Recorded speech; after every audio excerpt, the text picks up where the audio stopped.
with his clothes on. Please welcome Clifton Hoffler. Clifton!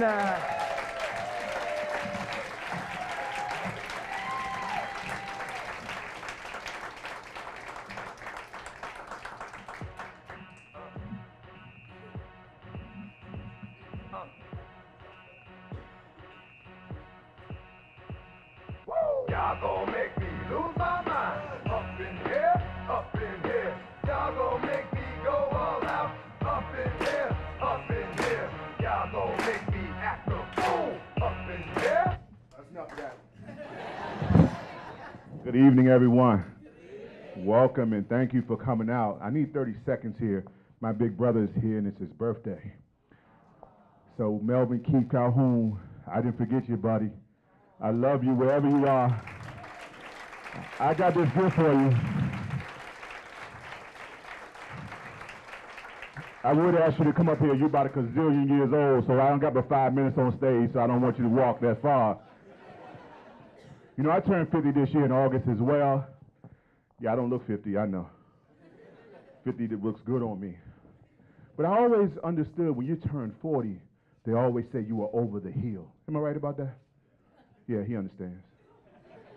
So when I turned 50, I looked for the card that represented a 50-year-old. And it said, you won't remember? You're halfway to the grave, and it won't matter. So now that's my new motto. I don't remember. I'm halfway to the grave, and it just don't matter. You know, I understand at 50, though, there's some benefits of being 50. Y'all want to know what those benefits are? You 50, sir? Is sex still good for you? Just like you were 20, right? Yeah. Only difference now is I can't do that Cirque du Soleil anything with my wife anymore. You know, we used to be able to put the leg back, bend it like this. We used to be able to do things, get in positions, and talk to one another. You know, I love you. Move this way. Turn that way. Now at the age of 50, I got the flexibility of a 2x4 and a stamina of a person with emphysema on oxygen. Oh, slow down. I got to catch my breath. Yeah, he laughed. He caught that joke too. But you know, I'm clear that being 50, you no longer need birth control. Y'all didn't know that? Did you know that, sir? When you're 50, there's no more birth control. Because I'm going to tell you how it works. You set the mood. You put on the music. Turn out the lights and light a candle. You put out the candles. You put all the good smelling stuff on. You jump in the shower. Because this time you're going to take a shower. So you can smell good while you're having sex. You get out. You look in the full-length mirror. And you see your 3 chins. You see your man boobs hanging to the ground. You see your stomach and your behind covering up your penis. And you say to yourself, ooh, I don't want to have sex with that. And then you run in the bedroom. You flick on the lights. You see your wife. And you say, why am I standing here naked? Oh, because I'm 50 and I just don't remember. You know, another thing about being 50, y'all, I'm telling you, it's great being 50. I get the best birthday presents ever. Who else is over 50 in here? You back here, you over 50, bro? You ain't got to lie. It's okay. Just say, yeah. You close though, right? Sure, okay. Help my man, help a brother out, okay. So anyway, I got this present from my wife, y'all. It was the greatest present I've ever gotten since we've been married. You want to know what that is? I won an argument. I actually won an argument. I said, who's the man? You are. Yeah. I ran to the phone. I called my big brother Keith. Keith, she let me win the argument. Keith said, what was you arguing about? I don't remember. I just don't care. Also, look here, y'all, about 50 also, I wanted to tell you one more thing. When you're 50, y'all, you know, you can conquer the world. You can do whatever you want to do. You can go to the Arctic Circle. You can jump out of airplanes. Just after you got to take a nap first. I tell you, being 50 make you tired. I never realized once you got past 50, everything just makes you tired. Thinking about jumping out of planes made me tired. Thinking about going to the Arctic Circle made me tired. So I had to take a nap. And again, I've been married 26 years, y'all. 26 years, y'all, to the same woman. Wait a minute. The same woman. 26 years. Oh my God. Half of my life looking at the same face in the morning. Yeah, he laughing. He ain't got 26 years yet. He has no idea what I'm saying. Y'all should have sympathy for me. Even people in jail get parole. But in marriage, it says, "A death do you part." What was I talking about again? Oh, yeah. Married to the same woman. But then I'm in with this about, I'm a grandparent. Any more grandparents in here? Wow. What, y'all fertile or something? Y'all not having kids? Oh, you like me, you just not having. Okay, anyway, moving on to something different. I got 3 grandkids, y'all. They're the millennium grandkids. I never understood millennium grandkids because I'm one of those old school grandkids. When grandma say don't do it, you don't do it. Why? Because I said so. There was no other conversation necessary.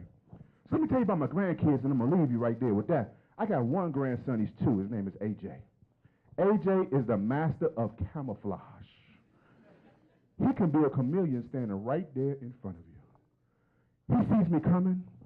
He's playing with his truck. He sees me coming. He says, uh-oh. It's that old guy. He going to want to play with me. He going to want me to say something to him. Okay, watch this. I woke up, hey, AJ. AJ says, you can't see me. If I don't look at you, that means I'm not here. You don't see me. So I took that home to my wife. My wife said, honey, the trash needs to go out. I said, you don't see me. If I don't look at you, I don't have to take out the trash. But that didn't work for me. She said, although you don't see me, you hear me, and you better make sure that trash get outside. So that didn't work either. But then I got a granddaughter. Her name is Olivia. She's the smartest kindergartner I have ever met, y'all. She's on the educational level of a college student. Watch this. Olivia and I and my wife were coming back from the football game. Olivia was sitting in the back seat talking to her imaginary friend. They were having a wonderful conversation. And she says, Mama, Pop, I want to play a game. Okay. She said, I want to play the quiet game.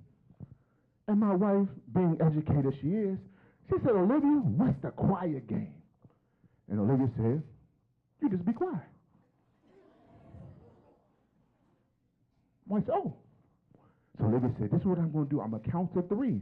And when I count to 3, Mama, we're going to be quiet. 1, 2.5, 3. So as we were driving down the road, something happened. My wife said, oh. And my granddaughter said, Mama, you are disqualified from this game.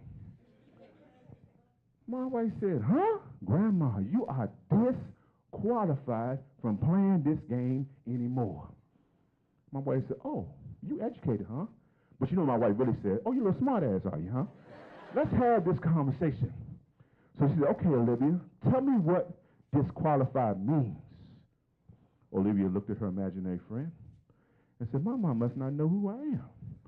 She said, Mama, disqualified means you can't play this game no more. Now what? I learned that in preschool. What, you old or something? You don't know that? And then finally, my grandson, his name is Demetrius, y'all. Demetrius is one of the most intellectual 8-year-olds you're ever going to meet. He has the mind of Watson, the IBM computer. He can take things, put it in his mind, and spit knowledge right back at you. So we went to his favorite restaurant where they have 50 burgers, bacon burger, blue cheeseburger, double cheeseburger. He gets in, looks at the menu, takes his time, studies hard, and he looks at the waitress. He said, Pop, I know what I want. I said, go ahead, grandson, get what you want. He said, Pop, macaroni and cheese and french fries and a large adult milkshake. I said, okay, grandson, you have all that. You want some dessert? He said, no, Pop, I'm good. This is what I want. So we're eating and we're talking, and finally I said to myself, you know what? I'm going to get that little 8-year-old. He think he's smarter than me, because I'm smarter than the 8-year-old. Any of y'all here are smarter than the 8-year-old? Let me see your hands. Let me see your hands. Any of y'all smarter than the 8-year-old? Cool, good. It's only 4 people that raised their hands, so you clear, just like I was. So finally, the dinner was over. I said, Demetrius, look here, partner. You know, normally we take you to get something, toys, after this is over with. We go to the dollar store.